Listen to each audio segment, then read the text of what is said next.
आज दुनिया में जंग सिर्फ बॉर्डर्स पर नहीं, पावर पर लड़ी जा रही है। मिसाइल्स, ड्रोन्स और टैंक्स सिर्फ वेपन्स नहीं, ये स्ट्रेंथ का सिग्नल होते हैं। हर कंट्री वॉर अफोर्ड नहीं कर सकती। सिर्फ वही देश लड़ पाते हैं जिनके पास पैसा भी हो और पावर भी। इकोनॉमिक स्ट्रेंथ आज मिलिट्री स्ट्रेंथ से अलग नहीं रही। जिसका डिफेंस बजट स्ट्रांग है, उसकी आवाज ग्लोबल लेवल पर ज्यादा सुनाई देती है। आज के वॉर्स में जीत सिर्फ बैटलफील्ड पर डिसाइड नहीं होती।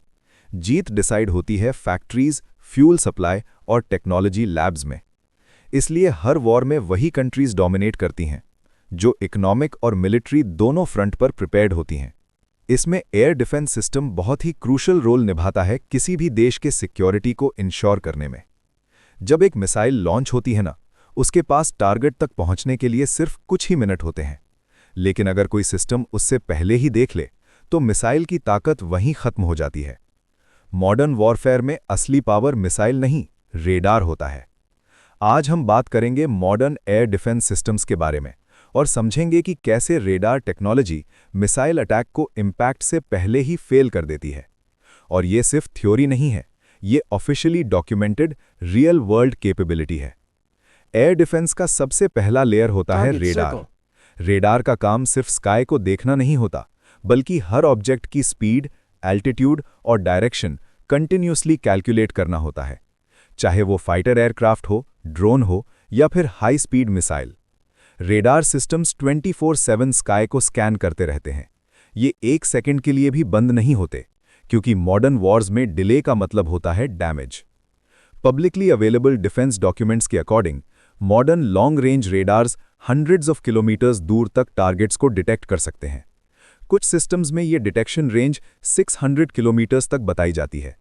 इसका मतलब सिंपल है, एनिमी जब लॉन्च की प्लानिंग स्टेज में होता है, तभी से रेडार सिस्टम ट्रैकिंग और डेटा कलेक्शन स्टार्ट कर देता है। जितनी ज्यादा डिटेक्शन रेंज, उतना ज्यादा रिएक्शन टाइम। और रिएक्शन टाइम ही मॉडर्न वॉर्स का सबसे इंपॉर्टेंट फैक्टर है, क्योंकि मिसाइल जितनी फास्ट होती है, डिसीजन उतना ही फास्ट लेना पड़ता है।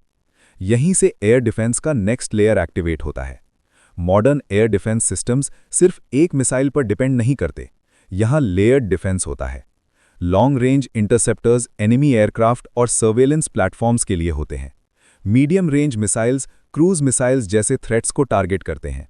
और शॉर्ट रेंज सिस्टम्स ड्रोन्स और लो एल्टीट्यूड टारगेट्स के लिए यूज होते हैं। इस लेयर्ड स्ट्रक्चर का मतलब है कि एनिमी को सिर्फ एक बैरियर नहीं, मल्टीपल डिफेंस वॉल्स क्रॉस करनी पड़ती हैं, और हर लेयर पे सिस्टम रेडी होता है। लेकिन इस पूरे सेटअप का सबसे डेंजरस पार्ट मिसाइल्स भी नहीं होता। सबसे पावरफुल हिस्सा होता है command and control system. Radar से जो डेटा आता है वो डायरेक्टली कमांड सिस्टम तक जाता है। यहां एडवांस्ड कंप्यूटर्स सेकंड्स के अंदर कैलकुलेट करते हैं कि कौन सा टारगेट ज्यादा डेंजरस है और कौन सा इंटरसेप्टर बेस्ट रहेगा। ह्यूमन ऑपरेटर्स का रोल यहां सुपरविजन का होता है। फाइनल अप्रूवल जरूर होता है, लेकिन डिसीजन मेकिंग स्पीड मशीन के लेवल पर होती है। अब सोचिए एक रियलिस्टिक सिनेरियो। एनिमी एक साथ मल्टीपल मिसाइल्स लॉन्च करता है, अलग अलग डायरेक्शन से, अलग अलग स्पीड के साथ। मॉडर्न एयर डिफेंस सिस्टम सभी मिसाइल्स को पैरेलल ट्रैक करता है। प्रायोरिटी ऑटोमैटिकली डिसाइड होती है। कौन सा मिसाइल पहले इंटरसेप्ट करना है, कौन सा सिटी या एसेट के लिए सबसे ज्यादा डेंजरस है। इसी वजह से मॉडर्न एयर डिफेंस सिस्टम्स सिर्फ डिफेंस नहीं, गेम चेंजर माने जाते हैं। आज के वॉर्स सिर्फ फायर पावर से नहीं जीते जाते। जो पहले देखता है, जो पहले रिएक्ट करता है, वही एडवांटेज में होता है।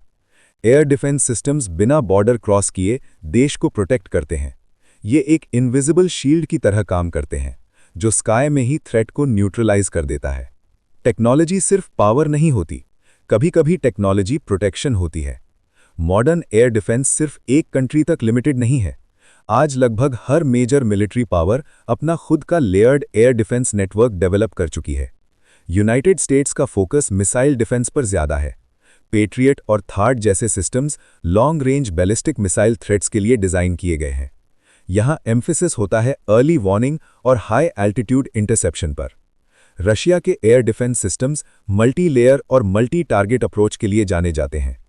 एस सीरीज जैसे सिस्टम्स एयरक्राफ्ट, क्रूज मिसाइल्स और बैलिस्टिक थ्रेट्स को एक ही नेटवर्क के अंडर हैंडल करने के लिए बनाए गए हैं।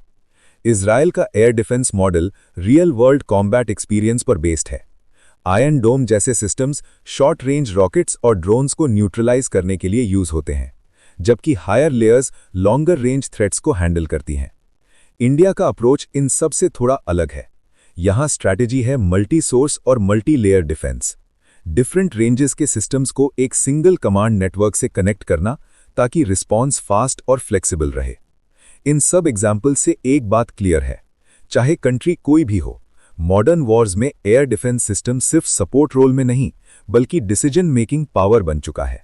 अगर आपको डिफेंस और मिलिट्री टेक्नोलॉजी डिटेल में समझना पसंद है तो चैनल को सब्सक्राइब जरूर करें, क्योंकि मॉडर्न वॉर्स में जो पहले देखता है वही पहले जीतता है।